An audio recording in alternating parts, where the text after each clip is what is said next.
Salut, c'est Seb, j'espère que tu vas bien. On est samedi 1er juillet 2017, on est toujours à Porto Escondido. Là, tu vois, on est sur la terrasse, qui est pour l'instant une terrasse, mais qui va devenir mon point de travail avec vue sur la mer. Et aujourd'hui, c'est samedi ici, tu vas voir cette vidéo demain, dimanche. Du coup, j'ai bossé et on va partager avec toi 27 stratégies et techniques qui vont te permettre de développer la visibilité, l'engagement et la conversion, donc c'est-à-dire tes ventes, grâce aux réseaux sociaux. Et ça fonctionne aussi bien si tu as une boutique physique que numérique, que si tu es freelance et que tu vends du service, que tu sois limite thérapeute, tu vends des prestations en physique ou à la limite de la formation, que tu sois dans une PME, une TPE-PME, ou même si tu es responsable du marketing dans un grand groupe.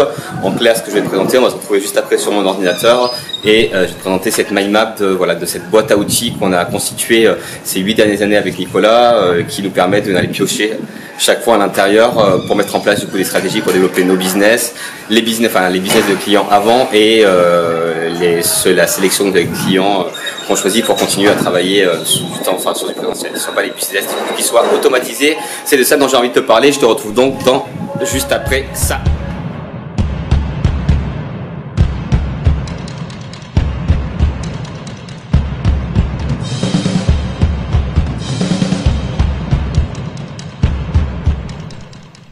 Donc c'est parti, on va voir ces 27 idées pour pouvoir développer de manière différente ton entreprise, ton business. Alors ça marche quelle que soit ton activité quasiment. J'ai essayé de répartir les 27 stratégies dans 6 catégories.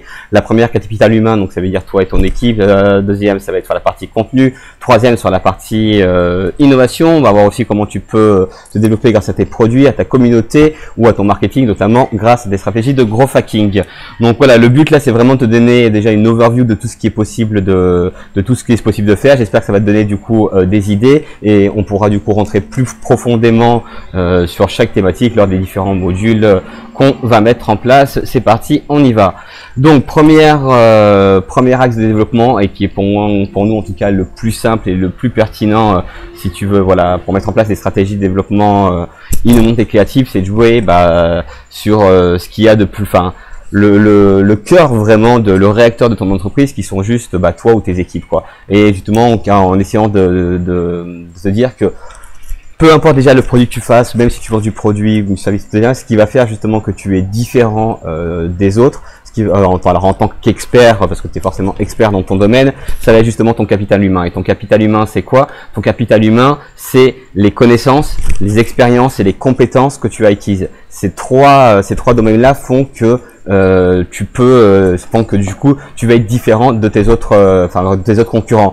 Donc, ce qui est génial, c'est que du coup, niveau connaissances, tu peux du coup apprendre. Ce qui est génial aujourd'hui, c'est qu'avec Internet, YouTube, Wikipédia, les blogs, dessus, tu peux apprendre quasiment tout sur tout et gratuitement.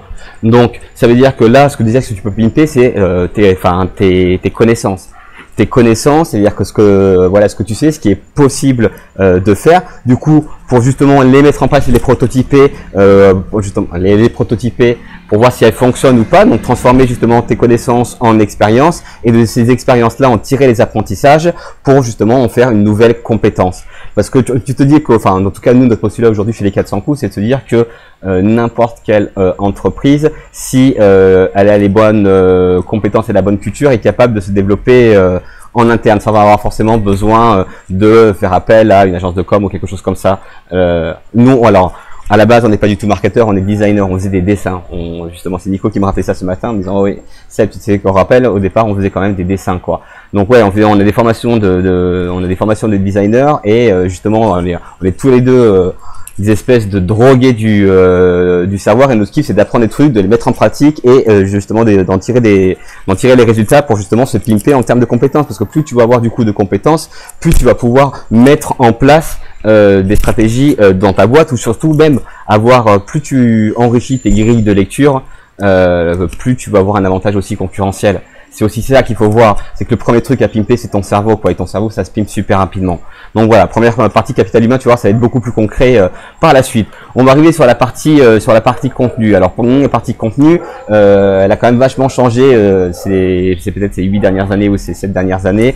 Avant, le but du contenu, c'était d'avoir un blog, d'écrire des articles, dont les deux principaux buts étaient d'arriver à contextualiser les produits et surtout d'essayer de jouer sur le référencement. Aujourd'hui, avec le poids qu'ont les réseaux sociaux, notamment Google, je ne sais pas si tu sais, mais Google dans son référencement, il va aussi prendre en compte maintenant dans ses nouveaux algorithmes le nombre de partages, le nombre d'interactions que tu as sur tes réseaux sociaux.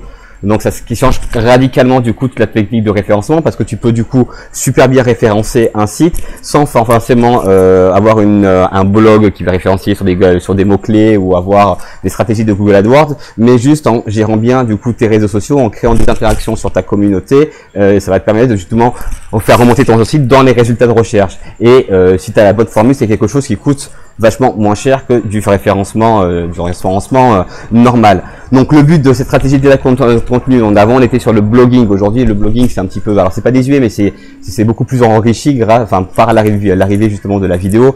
La vidéo c'est vraiment le support phare et star de 2017, que ça soit sur Facebook avec l'arrivée des lives, que ça soit sur Instagram pareil avec l'arrivée des lives dessus, ou que ça soit justement sur YouTube. La vidéo est un média qui est vraiment au top. Et quel que soit encore une fois ton domaine d'activité, que tu vendes des produits ou que tu vendes des services, la vidéo est un super bon outil. Et le vlogging, c'est-à-dire le fait de tenir un espèce de journal de bord, en fait, si tu veux, enfin de tenir un blog qui soit vidéo, peut s'adapter à n'importe quel type de business. On va prendre l'exemple un truc con, les opticiens. Ça fait 8 ans qu'on travaille avec des opticiens dessus. Donc avant, au départ, il y a peut-être au tout départ, donc c'était il y a peut-être 5-6 ans, on réfléchissait avec eux à comment se mettre en place, quelle ligne éditoriale il fallait mettre en place sur le blog pour pouvoir attirer, identifier, engager et convertir de nouveaux prospects. Donc on pensait à des articles, essayer de jouer sur la bipolarité qu'ont les opticiens, c'est-à-dire à la fois le côté médical, je vends des lunettes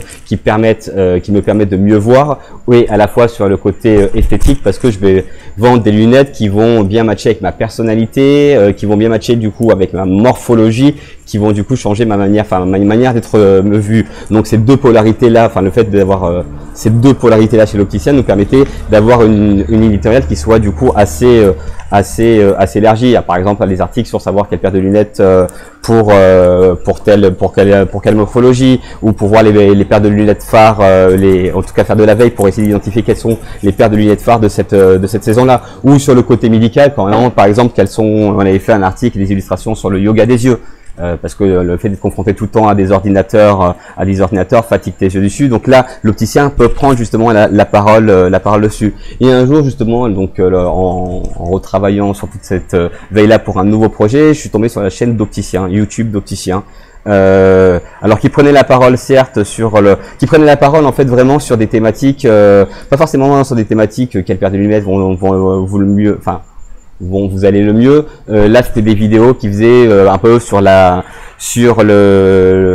métier d'opticien, sur les nouvelles législations dessus. Il y avait il commentait aussi un petit peu l'actualité, mais sous un ton il avait un ton qui était bien, il avait un ton qui était marqué, qui était singulier. Alors t'aimes ou t'aimes pas à la limite, mais le mec est comme ça dans la vie de tous les jours. Et quand j'ai vu cette vidéo, je me suis dit putain, mais alors clair, c'est clair quoi. Qu'est-ce qui fait qui va différencier un opticien d'un autre? C'est juste l'équipe qui va être à l'intérieur. Sauf qu'aujourd'hui, tu as le moyen, grâce à YouTube, grâce aux réseaux sociaux, de montrer l'intérieur de ton magasin, de montrer comment sont tes employés, en tout cas de valoriser ce qu'on a vu tout à l'heure, ton capital humain, grâce à la vidéo, grâce à des articles, grâce à du blogging, grâce à des lives ou même à la limite des webinaires. Ce sont des espèces de petites formations en ligne gratuites. Un opticien, on pourrait très bien penser, pourquoi tu fais pas un webinaire sur le yoga des yeux, introduction au yoga des yeux, un petit webinaire en ligne, donc un petit cours gratuit justement en ligne, et ça te permet en tout cas de proposer un autre axe d'entrée sur ton activité, et surtout d'essayer de te différencier par rapport à tes concurrents.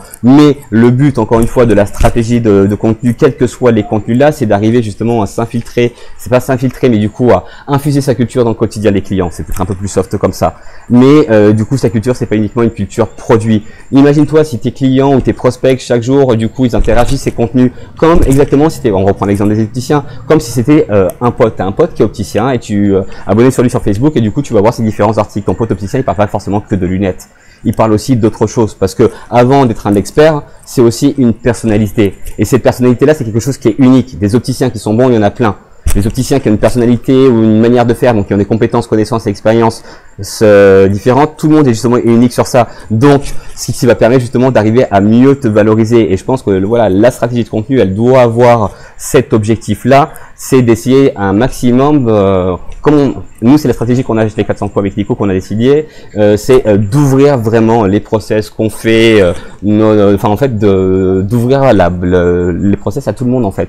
Et pas uniquement choisir ce qu'on va communiquer comme on faisait avant, on va envoyer des newsletters ou faire des campagnes sur tel ou tel produit. Là, c'est quelque chose, c'est comme si tu étais au quotidien avec nous. Donc du coup, tu vois notre manière de faire, notre manière de penser, et tu peux te faire déjà une idée sur qui on est.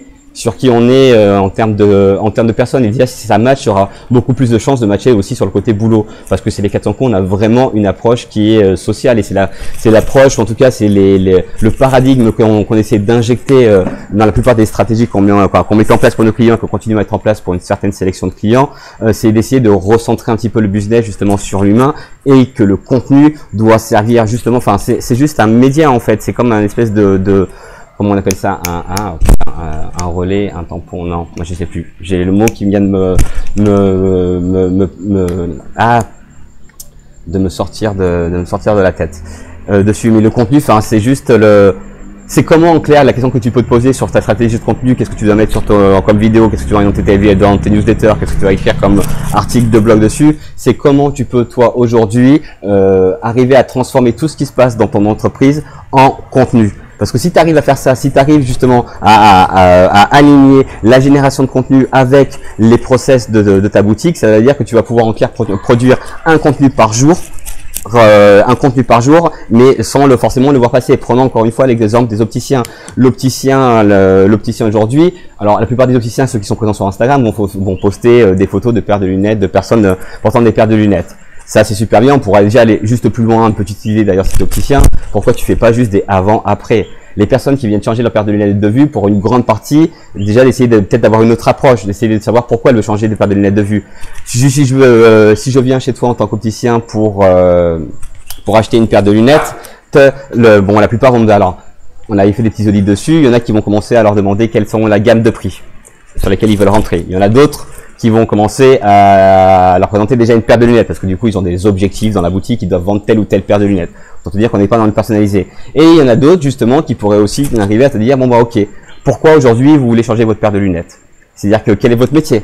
Parce que du coup du métier va dépendre aussi de la paire de lunettes, les verres que tu vas mettre à l'intérieur dessus. Une paire de lunettes, si je viens, et c'était justement un des axes qu'on a fait sur sur un de nos derniers projets opticiens, c'était de te dire que la paire de lunettes aujourd'hui c'est vraiment un élément de personnalité.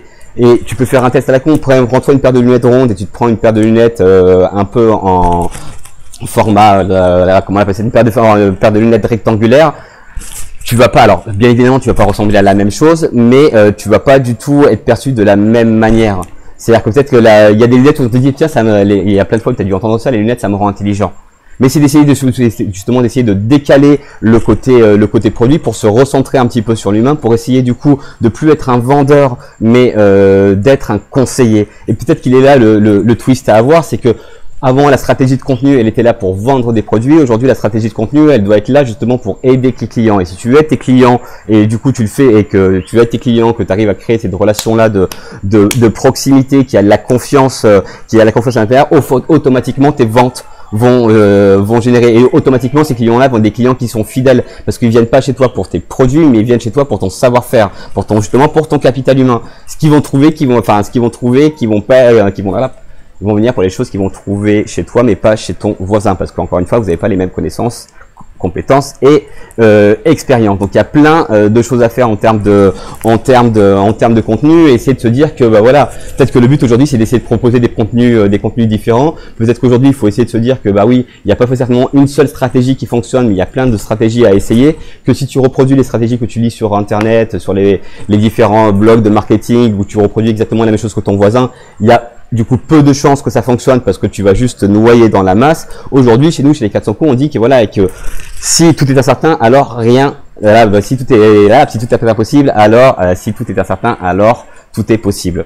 En se disant que et ajouter à ça qu'il y a aucune vérité. Donc le but c'est d'essayer de tester, mais sans avoir de tester super rapidement. Tu vas pas te dire je vais commencer à écrire un article de blog par jour. Je vais commander donc du coup 45 articles pour poster chaque jour dessus, sans savoir si c'est la bonne stratégie. Mais c'est hyper simple de commencer dès maintenant, quelle que soit ton activité, à commencer à faire de la vidéo, à organiser du coup un webinaire ou un live sur Instagram, sur Facebook, sur Instagram ou sur Facebook, d'essayer de voir comment fonctionne un petit peu Snapchat pour voir comment tu peux utiliser ce réseau-là. Tous ces réseaux t'offrent une espèce de multitude d'opportunités en termes de création de contenu, dont le but est d'essayer de mieux de valoriser ta boîte et du coup les personnes, enfin ta culture d'entreprise et ton capital humain. J'ai un peu parlé longtemps sur cette petite catégorie là, mais on va essayer de faire plus synthétique sur la prochaine partie. Alors innovation, alors je les ai classés, attends, on va mettre celle-là en premier parce que je voulais les classer du plus évident.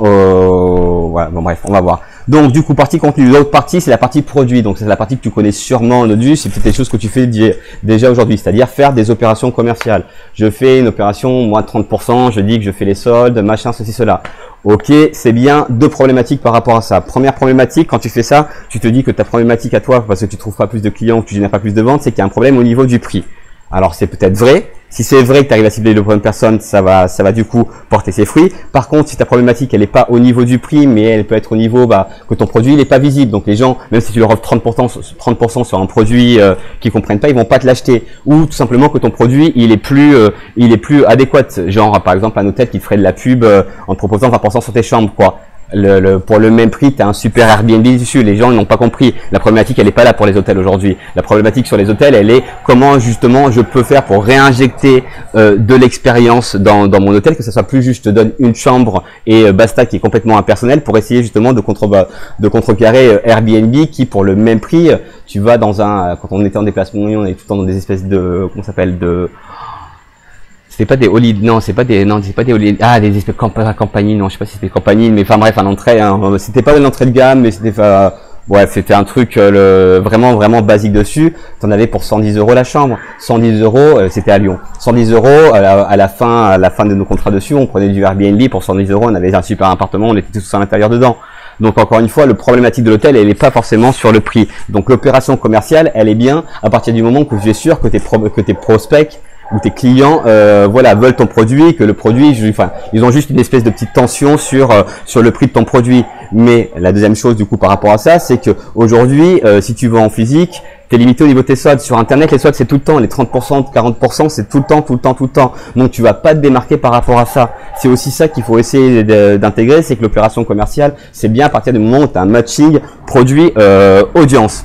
Alors ça, tu peux du coup aller plus loin, c'est ce qu'on a mis en place comme pour le choix du coiffeur. Alors c'est d'ailleurs on a une vidéo, tu peux aller voir sur YouTube qui parle de ça, c'est la stratégie d'avoir des produits qui sont gratuits. C'est du coup d'analyser quel est ton coût d'acquisition. Donc en clair, aujourd'hui, combien ça te coûte en termes de temps et d'argent d'acquérir un nouveau client.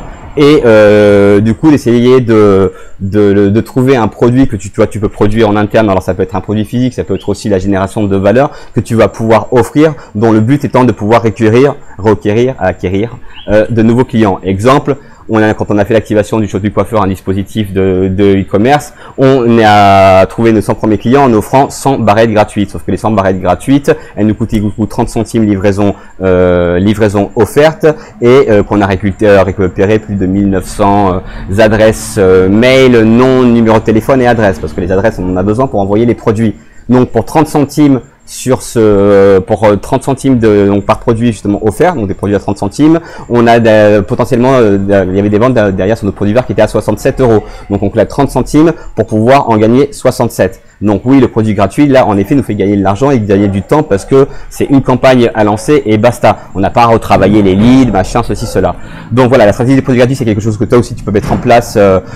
Tu peux aussi sur la partie produit essayer de penser, tu as des produits certes, mais tu peux aussi les recontextualiser dans des offres. On va prendre l'exemple d'une boutique d'aromathérapie qu'on accompagnait qui vendait du coup des huiles essentielles, des thés, d'été tout ce qui était éléments 100% bio et naturel sous forme de produits. Et on a essayé de penser pourquoi du coup tu ne vends pas tes produits sous forme de box. Les personnes qui viennent chez toi pour acheter, en tout cas découvrir ta boutique et rentrer dans l'univers de la naturopathie et de la naturopathie, parce que l'aromathérapie ça fait partie de la naturopathie.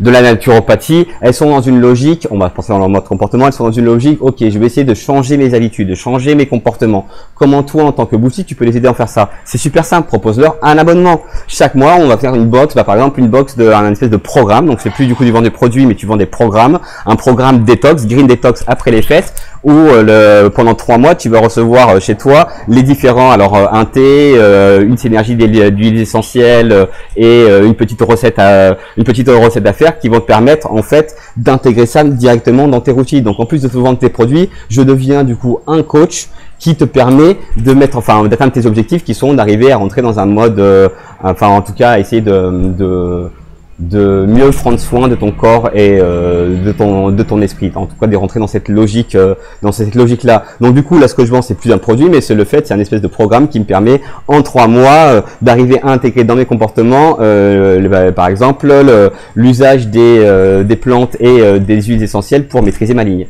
ou en tout cas pour essayer d'éliminer toutes les merdes que j'ai accumulé en bouffant mal de junk food ou après mon réveillon et des choses comme ça. Donc on est passé de quelque chose où on vend du produit à où on vend du service. Et c'est ça pour l'activer, t'as pas besoin de fabriquer quelque chose. C'est juste une page que tu fais, une page de vente, ce qu'on appelle une page de vente que tu fais, où tu définis, ou en tant que tu expliques un petit peu ton offre, tu vois si ça fonctionne ou pas. Si ça fonctionne, t'as juste à envoyer les box et après tu te poses la question de quelle est la logistique ou un truc comme ça. Mais ce qui est génial aujourd'hui, et c'est vraiment la stratégie des startups, c'est le mode fake it until you make it. En clair, tant que c'est pas fait, tu dis que tu l'as fait alors que tu l'as pas fait, et au moment où tu as des ventes, au moment où tu sais que cette offre-là elle match, tu commences à te poser la question de comment on fait. Mais vu qu'aujourd'hui on peut prototyper tout super rapidement, c'est plus un problème et ça t'évite du coup de perdre du temps à essayer de bien peaufiner ton offre dessus pendant 6 mois, et c'est ce qu'on faisait avant, et encore plus moi, et c'était mon gros défaut avant. Il fallait que tout soit parfait avant de lancer. Quand on lançait que ça marchait pas, on avait perdu du coup 6 mois. Là, du coup, on les fait maintenant en une demi-journée. Si ça marche, on continue. Si ça marche pas, tant pis, on zappe et next et ainsi de suite là. Donc tes produits, tu peux aussi du coup les recontextualiser sous forme d'offre. Tu peux même aller plus loin, c'est essayer de penser du coup au co-branding. Pourquoi tu peux pas t'associer à une marque ou à une autre gamme de produits ou même avec une gamme de services, par exemple le coiffeur, le coiffeur, il peut être hyper pertinent pour faire une offre, du coup, un espèce de package avec ta coiffure, mais aussi ton maquillage. Ou pareil pour l'opticien, parce que on traite les mêmes choses. Tu vas t'acheter tes paires de lunettes, ou opticien coiffeur, tu vas t'acheter tes paires de lunettes, tu changes ta paire de lunettes de vue, tu as peut-être envie aussi de changer ta coiffure. Et là, du coup, vous mutualisez, vous êtes sur vous avez les mêmes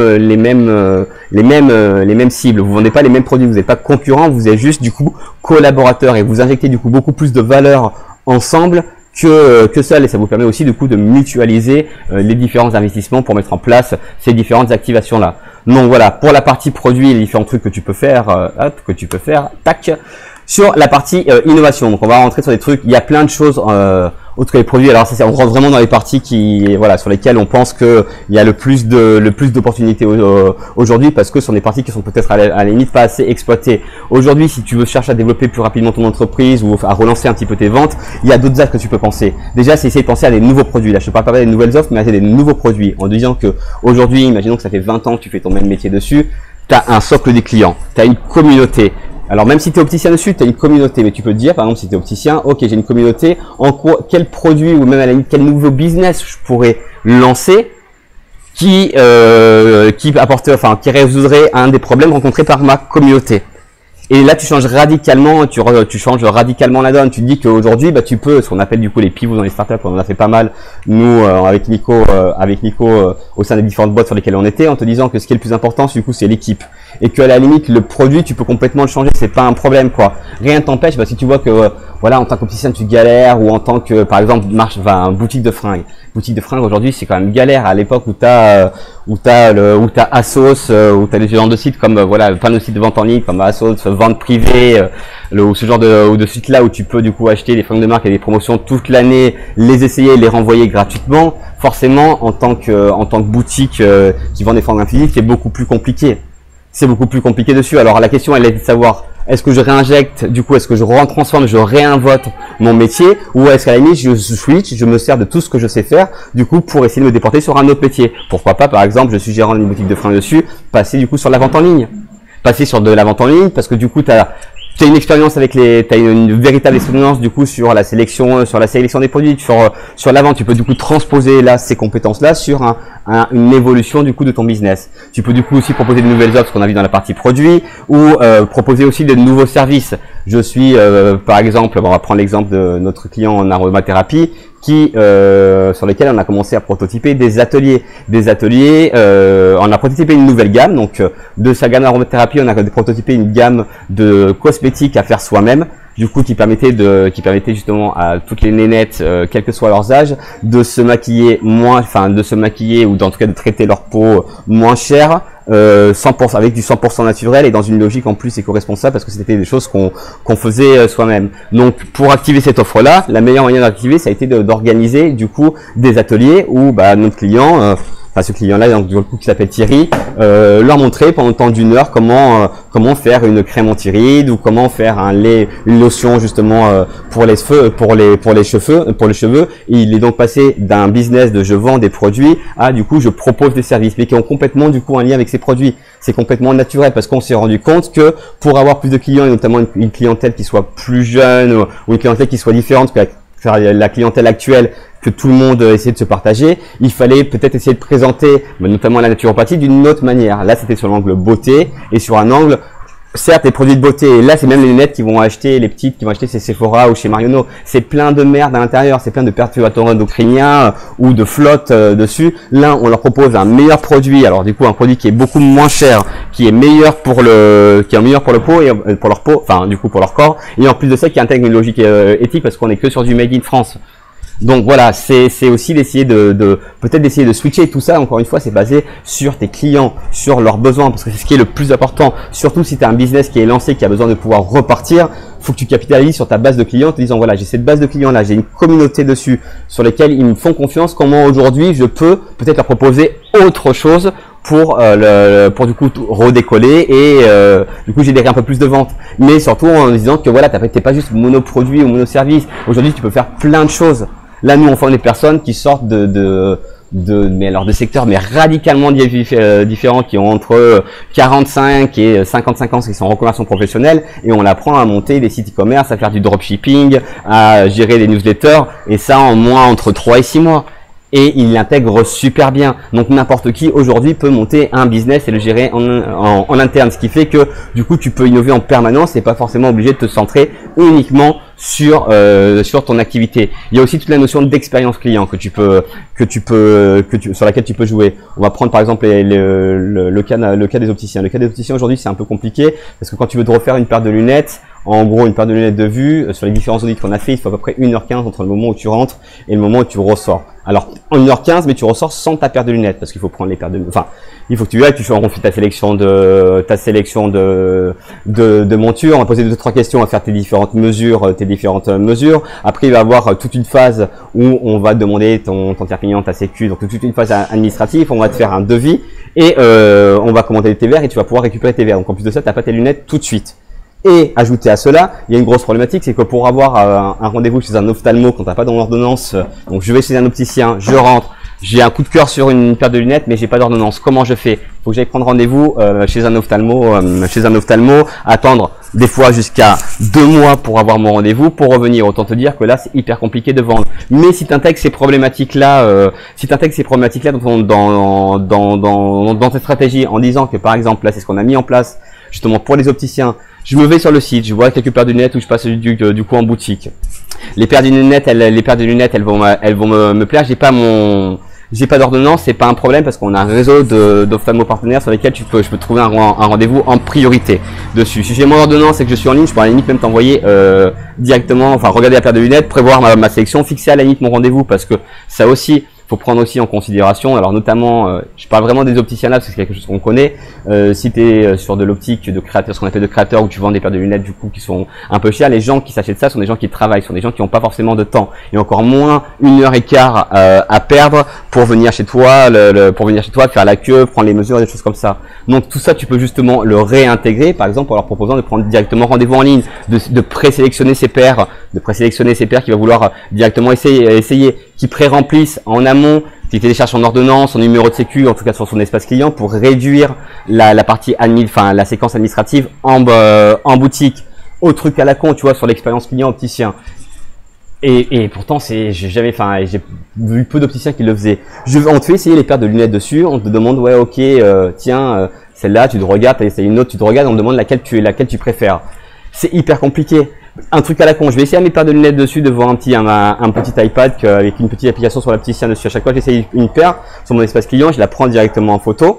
Du coup, je peux l'envoyer à mes amis du coup pour savoir laquelle ils préfèrent, mais c'est surtout stocké sur mon dashboard client. Ça veut dire que comme la plupart des personnes font, ils essayent, ils repartent pour réfléchir. Quand je suis chez moi, je peux du coup comparer mes paires et à la limite valider directement en ligne. Donc il y a beaucoup plus de chances que ton client de transformer du coup des devis en vente avec ce mécanisme-là. Donc en fait, et là je t'ai pas parlé de ça, on a un module et tu vas voir, on va le sortir la semaine prochaine, qui est vraiment focus sur l'expérience client en tant que chez les opticiens. Et l'expérience client, on l'a aussi chez les 55 coups. Avant, c'était galère pour être payé, il fallait qu'on fasse des devis, qu'on en recevoit les chèques, qu'ils nous les envoient. Aujourd'hui, on a simplifié tout ça. On a un shop en ligne où tu peux acheter directement nos produits dessus et tous nos systèmes de facturation, il est automatisé. C'est-à-dire que là, en clair, quand on envoie les devis, donc qui sont électroniques à des clients, ils reçoivent le devis en mode PDF plus le devis en mode numérique, donc un lien vers le devis avec un bouton payer par carte bleue. Et ça va du coup beaucoup plus vite parce que vu qu'on commence une fois que les acomptes sont payés, du coup entre le moment où le client veut et le moment où on va déclencher le projet, il peut se passer juste à la limite 10 minutes parce qu'on a justement raccourci tout ce bloc-là, pour nous qui était un bloc administratif qui était complètement chronophage. Donc en repensant ton expérience client, tu peux aussi du coup regagner peut-être regagner en productivité, mais aussi réinjecter de la valeur au niveau de tes clients et du coup en faire un élément qui soit différenciant. Et ça du coup ça va être du coup avec les nouveaux process et notamment pour les opticiens là, parce que si tu arrives toi à vendre des paires de lunettes comme font certains trucs en moins de 30 minutes, tu vas forcément être beaucoup plus compétitif que celui qui met 1h15 à les vendre et sur lequel il faut attendre 3 semaines pour aller, si tu n'as pas ton ordonnance, pour avoir ta paire de lunettes. Et en plus de ça, tu vas pas pouvoir suivre par exemple où en est ta paire de lunettes. Ma paire de lunettes, elle est à quel stade là en ce moment? Bah ça, tu peux avoir un dashboard où tu suis ta paire de lunettes, ça t'évite que les gens passent directement en boutique pour te dire ou t'appellent et te dérangent toutes les 10 minutes. Ah, est-ce que ma paire est prête ou pas? Bah, regarde sur ton espace client. Et tu vas être averti automatiquement par un SMS quand ta paire de lunettes va être prête, quoi. Voilà, c'est ce genre de trucs là qu'on peut vraiment réinjecter, qui font aussi partie des stratégies de développement, parce que on est aussi dans une logique de optimiser ce qui existe déjà. Partie communauté. Alors la partie communauté, là c'est une grosse partie qui est cool dessus. Première, alors les stratégies là c'est pas dans l'ordre, c'est vraiment pas dans l'ordre. On va les passer. Moi je vais les passer dans l'ordre. Tac. Bon, les premiers trucs pour animer la communauté, c'est les jeux concours aussi. Ça t'as dû sûrement en faire. On en a aussi organisé pour certains clients. Le problème, c'est ce qu'il faut arriver à comprendre, c'est que c'est le système de la carotte. Si ta carotte elle est merdique, si tu proposes 5 € de réduction à ton client, personne va faire ton jeu concours et ça va faire un flop et tu vas perdre de l'argent parce que le temps et l'investissement que tu as injecté pour organiser ce jeu concours là n'a pas fonctionné. Donc le jeu concours, c'est un mécanisme qui doit être vraiment réfléchi. Il faut quand même que ça ait un sens, il faut que ça serve, il faut que la carotte soit assez grosse justement pour que ça puisse prendre, parce que le but du jeu concours c'est que ça soit justement viral. Donc ça demande quand même d'avoir une certaine, d'où les faits d'avoir des produits gratuits, parce que si tu as des produits gratuits, tu peux du coup les injecter dans tes jeux concours. Et là et du coup en faire autant que tu veux. Les jeux concours pour gagner des barrettes gratuites, on peut en faire tous les jours sur le shop du coiffeur. C'est pas un problème. Autre partie, c'est les testimonials, te transformer en clair, ça va être transformé. Hop, d'ailleurs on va la mettre là. Ça va être justement, alors premier truc, c'est faire des focus, c'est ce que tu dois faire, les avis des clients. Mais on peut du coup aller même plus loin. Ça veut dire que là, nous, c'est un système qu'on a mis. Il y a une petite vidéo qui est comment transformer mes prospects en super vendeurs, qui explique le mécanisme de fidélisation qu'on propose. En clair, c'est de récompenser, alors de fidéliser déjà de fidéliser tes prospects, qui n'est pas forcément tes clients, et de récompenser l'engagement. Plus je vais parler plus on va parler de ma marque, en clair, voilà, en tant que client. Plus je parle de ta marque, plus je partage sur le réseau, plus j'en parle à mes potes dessus, plus j'essaie de générer des ventes pour toi, plus je gagne de points et ces points-là vont me permettre d'avoir des réductions sur à la limite mon premier achat. Et non pas plus j'achète chez toi, plus j'achète, plus je gagne des réductions. Non, là on transfère encore une fois du coup la valeur sur ce qui t'intéresse toi aujourd'hui en tant que business, c'est que tes clients parlent bien de toi à leurs amis. Que ça fasse une caisse de résonance, vraiment amplifier le bouche à oreille version digitale. Et ça du coup tu peux le compléter avec ce qu'on appelle les stratégies de user generated content, c'est-à-dire en clair permettre en fait ça peut se faire notamment sur Instagram. On avait fait une opération pour notre client avec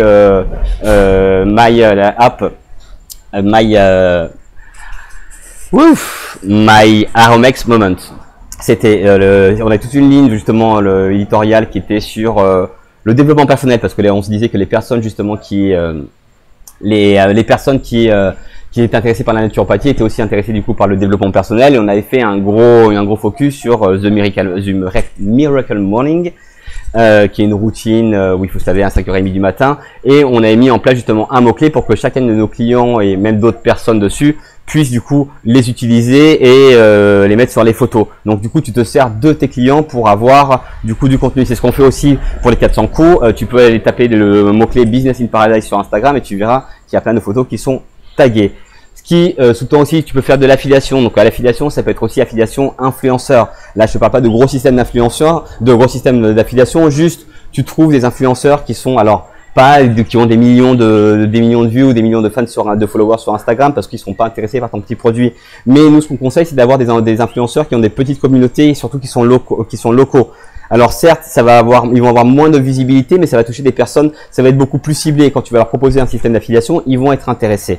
Donc c'est peut-être aussi d'essayer de redescendre en gamme en te disant non, moi je vais avoir Angel Phoenix pour vendre mes produits. Non, ça va pas être possible. Trouve-toi des petites blogueuses mode ou beauté, beauté qui sont dans ta ville, qui sont justement au départ, mais qui font qui ont en tout cas une bonne stratégie de contenu, qui postent des belles images, en tout cas qui sont professionnels au niveau de leur compte, pour essayer de nouer encore une fois de collaborer avec eux et les voir encore une fois comme des collaborateurs. Le même système que justement le co-branding.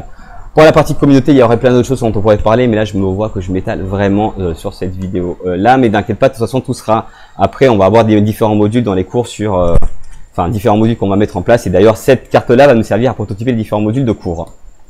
Du coup, sur la partie communauté. Après, sur la partie growth hacking. Alors, comment tu peux faire différemment, gérer différemment ta communication? Déjà, tu as tout ce qui est partie automatisation. Il y a plein d'outils aujourd'hui qui permettent de pouvoir automatiser, de pouvoir optimiser tes tâches, en tout cas automatiser tes tâches récurrentes. Dès que tu fais dès que tu as une tâche régulière à faire, c'est de trouver une manière de pouvoir l'automatiser. Soit l'automatiser, soit du coup d'essayer de la ludifier. Ça veut dire d'essayer d'y voir, j'ai une tâche relou à faire, je vais la faire, mais derrière, je vais me débloquer une tâche qui est un peu plus sympa, qui fait un peu plus kiffer, pour essayer de créer ce système-là de récompense. Et donc voilà, essayer d'optimiser justement, automatiser un maximum. Autre stratégie, l'infiltration et l'exfiltration. C'est quoi? En clair, tes prospects, les réseaux et notamment Facebook, c'est génial pour ça, ce sont les groupes. Les groupes sur Facebook, c'est des communautés de personnes qui partagent les mêmes intérêts. Autant te dire que par exemple, prenons l'exemple de notre client qui était sur la naturopathie, des groupes, on pourrait les taper déjà. Tu tapes naturopathie, tu auras tous les groupes qu'il y a, c'est du vivier client. Tu pourrais même aller plus loin, tu peux même étendre tous ceux les groupes qui sont sur le régime. Le groupe sur le régime, tu peux du coup leur présenter, tu vas voir. Donc du coup, les groupes, c'est quoi? C'est vraiment des gisements de prospects. C'est un endroit où il y a plein de prospects, où tu peux les contacter directement, directement en inbox, c'est-à-dire leur envoyer directement des messages, ou à la limite partager du contenu dans ton groupe. D'où aussi l'intérêt du fait que ton contenu apporte de la valeur, que ce soit pas uniquement sur du produit. Parce que si tu t'amuses à balancer du contenu produit dans les groupes, je sais pas si tu as déjà essayé, tu vas te faire bannir. Alors que si dans le groupe, pour revenir sur l'exemple de l'aromothérapie, dans le groupe régime fitness, je poste la recette de la synergie. Donc la synergie, c'est quoi? C'est une recette à base d'huile pour pouvoir éliminer un maximum mes graisses. Je vais pas me faire bannir. Au contraire, les gens vont cliquer dessus, vont arriver du coup sur mon blog et vont du coup découvrir mes contenus. Mais tu peux du coup aller dans ces groupes-là pour identifier du coup les différents prospects et essayer du coup les sortir du groupe, ce qu'on appelle du coup exfiltration. Alors soit en leur envoyant des inbox, soit en scrapant, il y a aussi ce qu'on appelle le scrapping et le sourcing, c'est soit prendre de la donnée, et la sortir et du coup l'exploiter différemment. Sortir toutes les personnes par exemple qui sont dans le groupe régime, ou en tout cas le groupe fitness et régime, où aller sortir tous les fans de mon concurrent, de l'entreprise concurrente dans ma ville. Ça, on a des outils pour le faire, qui sont plus gratuits. Ça, tu peux le faire, sortir toute cette base de clients là. Donc les clients de ton concurrent, tu peux du coup bref, sortir toutes les données et les contacter pour essayer de leur vendre ton produit. Encore une fois, d'où l'importance d'avoir le capital humain dessus pour pouvoir se différencier. C'est ton concurrent. Si demain je te donne l'opportunité, je te donne tout le fichier client de ton concurrent, est-ce que tu penses que tu vas mieux vendre que lui? La question elle est là. Et comment tu vas parler aux clients de tes concurrents, de quelle manière tu vas leur présenter du coup ce que tu fais de manière différente. Parce que encore une fois, trouver des personnes ou des prospects potentiels sur les réseaux, c'est ce qu'il y a de plus simple. Le plus compliqué, c'est une fois que tu les as trouvés, qu'est-ce que tu leur dis pour qu'ils achètent ton produit. Et ça, tu verras, on a 3 modules qui sont trouvés mes 100 premiers clients sur Facebook, sur Instagram, et un 3e module qui est sur son LinkedIn et Twitter. Et tu verras qu'on en trouve 500 tu peux en trouver 500 par jour facilement. Par contre, qu'est-ce que tu leur dis? Ça, c'est quelque chose qui est plus compliqué. D'où l'intérêt d'essayer justement de bien comprendre ce qu'on appelle du sourcing et du recrutement, d'essayer d'être plus dans une logique de je vais sourcer mes prospects, je vais recruter mes prospects parce que je sais exactement qui ils sont. Et à la limite, quitte à les recruter un à un, alors même si tu en recrutes 1000, c'est pas un problème. Tu recrutes parmi les influenceurs, ceux qui ont le plus gros réseau, ceux quand ils vont commencer à parler de quand ils vont commencer à utiliser ton produit, vont en parler autour d'eux. Et du coup, si ton contact 10 qui en parle si tu as besoin de 100 clients et que ton contact 10 qui en parle à 10 de leurs clients, qui ont un réseau au moins de 10 personnes, donc qui peuvent toucher 10 personnes et convertir 10 personnes, c'est réglé. Donc, faut aussi le voir de cette manière-là en te disant que faut arrêter, en fait, je pense que c'est ça, c'est arrêter de passer dans une logique de masse. En voyant ça comme étant un espèce de gros tout, mais d'essayer de passer dans une logique qui est beaucoup plus micro-ciblée, en disant que tu auras beaucoup plus de conversion, tu auras beaucoup plus de chances de matcher si tu distribues 100 messages à 100 types de personnes différentes que si tu adresses un message à 100 types de personnes qui vont être différentes. Et aujourd'hui, grâce au réseau, grâce au growth hacking, grâce aux automatisations, tu peux arriver à distribuer quasiment un message personnalisé par personne et rentrer du coup dans une logique de masse à une logique ce qu'on appelle nous l'interaction en one-to-one, c'est-à-dire l'interaction personnalisée. Et la base des 400 coups, la base de tout ce qu'on a fait depuis le départ, c'était vraiment ça, c'est d'essayer de créer, et quand on accompagnait les clients, nos buts étaient de créer, de générer, de catalyser des interactions entre eux et leurs autres clients. Parce que c'est ces interactions-là qui vont construire du coup une relation de confiance, qui vont développer les ventes, qui vont optimiser les taux de conversion, qui vont optimiser du coup la fidélisation et du coup la récurrence d'achat. Tout est une question, encore une fois, d'humain. Si tu arrives à mettre en place un business où c'est du win-win, c'est bon, c'est la seule manière d'être pérenne. Parce que ça veut dire que tu génères de la valeur auprès de ton client, mais ça t'en génère aussi de la valeur. Et il n'y en a aucun des deux qui se sent perdant. Et à partir du moment où tu arrives à avoir cette espèce d'alchimie-là, tout est bien. Mais par contre, il faut se dire que c'est pas un tout, qu'aujourd'hui on est dans une logique de personnalisation et que le but est d'essayer de trouver le moyen d'arriver à générer fin de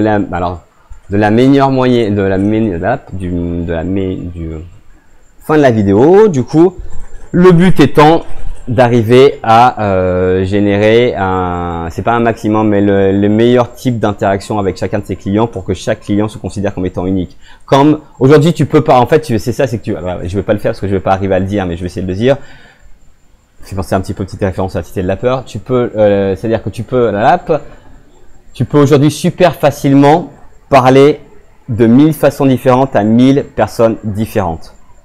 Grâce notamment aux campagnes hyper ciblées, grâce en segmentant tes emails, en automatisation, justement en automatisant certains processus. Et je pense que la clé est là. La clé de tout ça en fait, elle réside uniquement sur ton client, sur le type de relation que tu veux avoir avec ton client. Quel type de relation aujourd'hui, peut-être que la question pour finir, on va se poser celle-là, et je l'ai pas préparée. Et en même temps, ça va être pour la stratégie des 400 coups.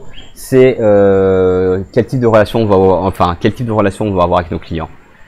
Ou quel type de rôle, plutôt c'est ça.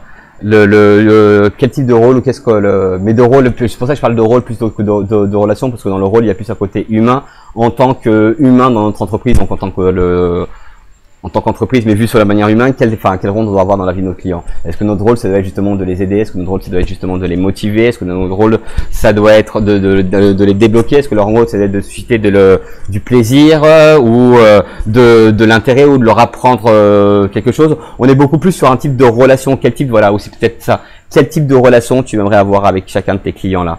De la même manière, est-ce que ça va être une relation qui va être exclusive? On pourrait à la limite même le partir, et je vais pas rentrer sur ce sujet-là parce que du coup je vais dériver, mais il faut peut-être le voir, ouais, c'est peut-être exactement de la même manière qu'une relation, que les relations humaines. D'ailleurs, ce sont des relations humaines, et c'est peut-être pour ça aussi qu'on n'injecte pas assez d'humain dans la partie business, qu'il n'y a pas assez une approche qui soit psychologique, une approche qui soit aussi du coup qui soit sociologique. Il y a la culture aussi à mettre en place dessus. Certes on vend du produit, certes on parle d'argent, mais avant tout c'est juste des échanges entre des humains, entre des personnalités, et que c'est peut-être ça qu'on est en train de comprendre un petit peu aujourd'hui, avec le fait que justement il y ait de moins en moins d'espèces de grosses structures, et qu'on se retrouve, moi je suis persuadé que l'avenir du business va être, on va rentrer dans un monde où tout le monde va être plus ou moins entrepreneur, et à la limite peut-être même revenir sur la logique de troc, parce qu'on va être capable chacun de générer de la valeur pour chacune des autres personnes, et du coup échanger cette valeur ajoutée là, et pas forcément uniquement avec de l'argent. Donc tu vois, je me suis perdu sur cette ligne là. Du coup on optimisera prochaine vidéo, mais en tout cas, j'espère que ça t'a donné quelques idées sur des axes de développement. Et désolé si c'était un petit peu confus, on fera mieux demain. Je te dis donc à demain pour dimanche, ce sera lundi chez toi. Salut!